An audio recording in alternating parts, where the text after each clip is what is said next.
Hey everyone, Daryl here. Welcome to the channel, and thank you so much for your support. We made it to 1,000 subs, so let's make it to 2. As many of you know, I love SoundSwitch. I think it is the ultimate tool for DJs to control their DMX lights. The set it and forget it workflow is very nice and integrates perfectly with a lot of the most popular DJ software. It automatically syncs the chases and the BPM to the song you're currently playing. But one day I was wondering, SoundSwitch has a standalone mode where you don't need to connect it to software. How well would that do with controlling band lighting? My first time doing DMX lighting was when I was in a band, and I was trying to control the lights and play guitar, and it was just not a very good experience. And I was curious that if I had SoundSwitch, maybe things would have been easier and I could have just put my lights on autopilot and just focused on playing guitar. So I decided I'd give it a shot. I wanted to try it out. So I called my friends in a local band named Boomchick, and I asked if they had any upcoming gigs coming up that I could run lighting for them. And they had a corporate fundraiser they said that it would be perfect for, so this is what this gig log is going to be about. So in this video I'll go over my abstract design concept as far as the lighting, the fixtures I used, how I set it all up in SoundSwitch. We'll go through the actual gig, and I'll give my final thoughts and tell you, is SoundSwitch actually an effective tool to use for band lighting? So doing band lighting is a little different than DJ lighting, but since this is a private event and as a mobile DJ, and I mostly do private events, it's not going to be that different. This isn't a concert where everyone is giving their full undivided attention to the stage. Well, even at concerts, people share their attention with their phones, but that's a different discussion. But people are going to be dancing, they're going to be eating, they're going to be talking, they're going to be having a good time. So the band is providing ambiance, so the lighting is going to be doing the same. So it's going to be very similar to what I would do for a DJ set. There's going to be lots of color, there's going to be exciting transitions, and it's going to be strobing on the exciting parts and the drops. The real main difference is that us mobile DJs, even when we are on a stage, usually don't shine a white light on ourselves, but I'm going to do that for the band. People just look best in white, so I'm going to have the front of house lighting, the lights up in the front, shining on the performers as white, and then I'm going to have a very colorful and exciting backline, the lights behind the performers. So for me, SoundSwitch's main appeal is the set it and forget it workflow, and I'm going to incorporate that into my light show. But I also want to do some manual control. So I'm going to create some nice static scenes that I can easily control with my physical controller, the Control 1, which I'll go over in a moment.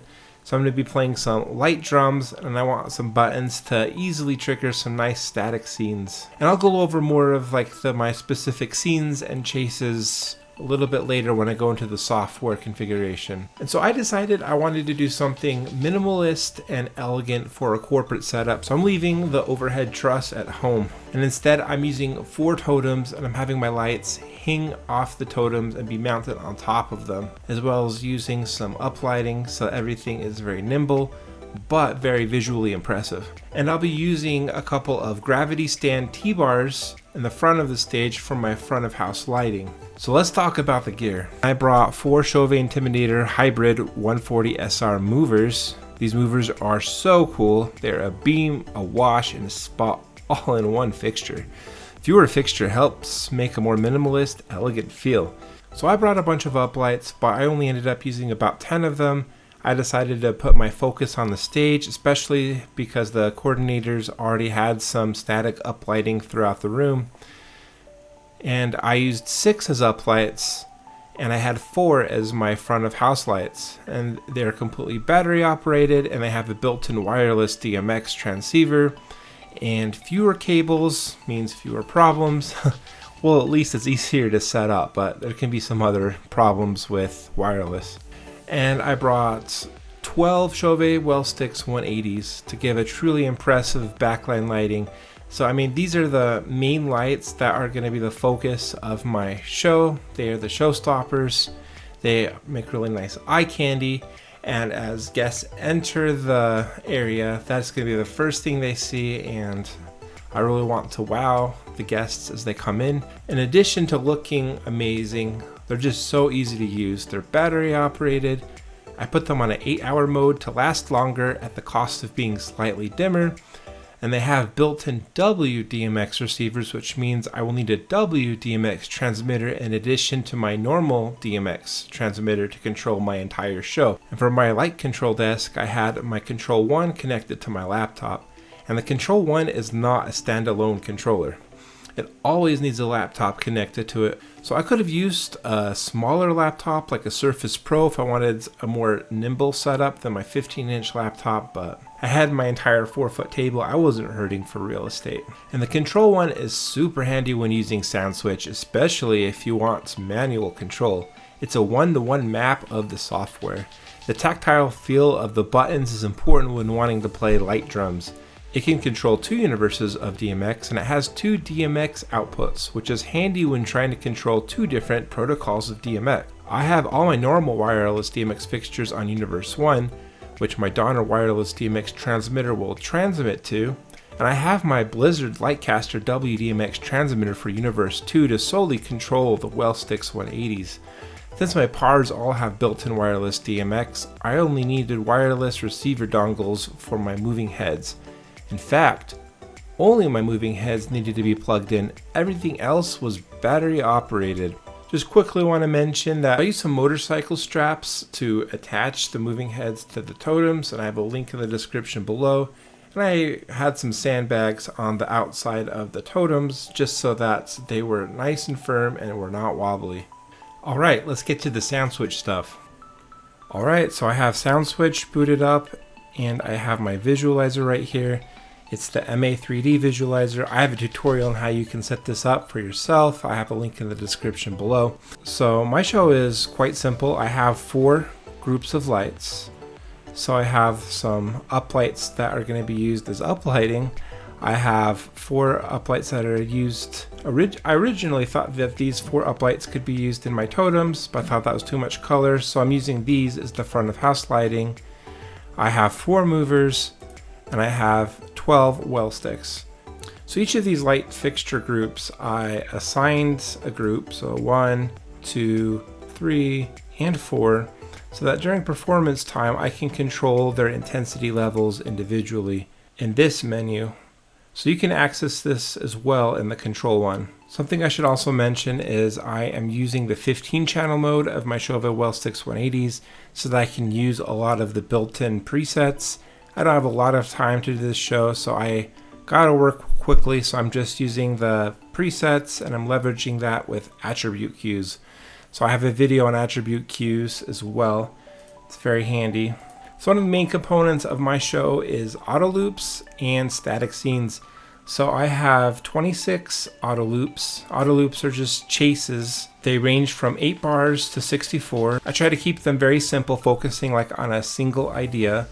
So like my well sticks are doing a pattern while my movers are also white, while the uplights are these reddish tones. Or like this one, I have a bunch of like intensity chases with my well sticks, while the colors are just doing a bunch of different pleasant colors. You'll see more of these in the demo. Something to also mention is I'm using these attribute cues for my well sticks, and you don't see the animation. The visualizer doesn't know what the built-in macros are, so I had to have my Shova well sticks out while using the visualizer. Having the visualizer is nice. I don't have to have like all my lights, but just note that if you're using some of those presets, you will have to have your light out. So these are just meant to run in the background automatically. In addition to that, as I set up a bunch of static looks, so I set up a couple of intensity chases that are 4 buttons so that I could just use these playing light drums, and I'll show you. As you can see, it creates a chase like that. And I have another one. And then I created some like static scenes, so like when the band is bantering or talking or in between songs, like I can just have like one of these scenes and there's not a lot of animation, there's not a lot of motion, and it looks nice, but the focus is on the band. And then I have some strobes as well. To demonstrate the strobes, let me just switch modes. Let's see, perform. And so you click link to get it to start going in performance mode. So as you can see, it's just playing some of my auto loops. And so I have some strobes so that I can play these during like particularly exciting parts of songs. Yeah, for some reason the visualizer isn't strobing, but trust me, they do strobe. And yeah, that's basically it. So that's all the setup I need. And also don't forget about these guys. These guys are super important because you can like play light drums by just tapping on these. Like every 4 bars, change the color. That adds a lot of energy, so that is really cool. There's a strobe right here, the Y button. So all of these are built into SoundSwitch, and you can definitely use these as part of your show. Now that the software is all configured, let's go ahead and go to the show. We're all prepped. Also worth mentioning that their sound guy had something come up and they asked us to do it, so I brought along Braxton to take care of the sound while I can focus mainly on the lights and this gig log. This is Mark and this is Nate, or Renato as we call him. We used to play with 8th Day that this guy originally formed, but now we're playing in a new band that this guy originally formed. And tonight's going to be a fantastic time, mostly because of the awesome light show. Maybe not so much because of the technical playing. not at all. No, these guys rock. They sound amazing, and they invited me to do my light shows as a new light show concept. So I'm super excited to execute this, and they're going to sound amazing, and they're going to look amazing. So this is going to be a good time. Thanks to you. Yeah, thanks to ADM Productions. Yeah, thank you so much. So Daryl here, Braxton here, we're all set up, so it's going to be an awesome show, so let's get to it.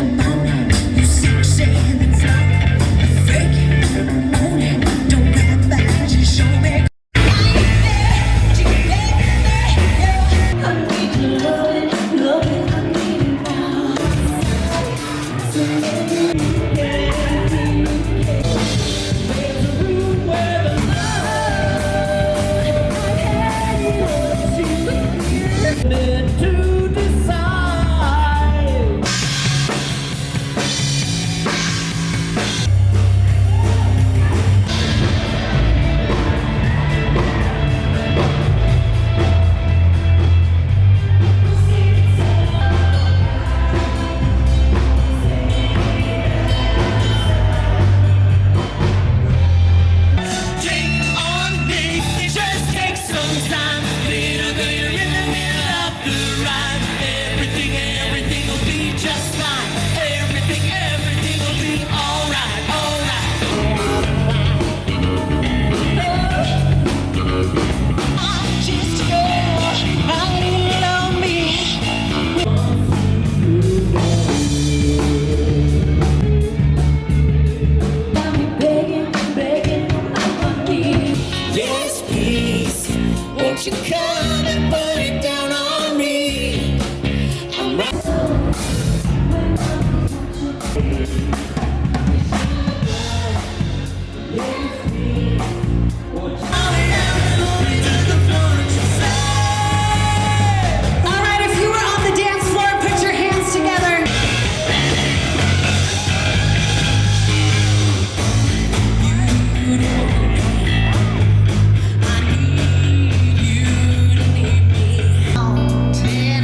have a ton of experience running other lighting solutions for bands, so I can't compare running SoundSwitch compared to a different solution, but all I can say is this.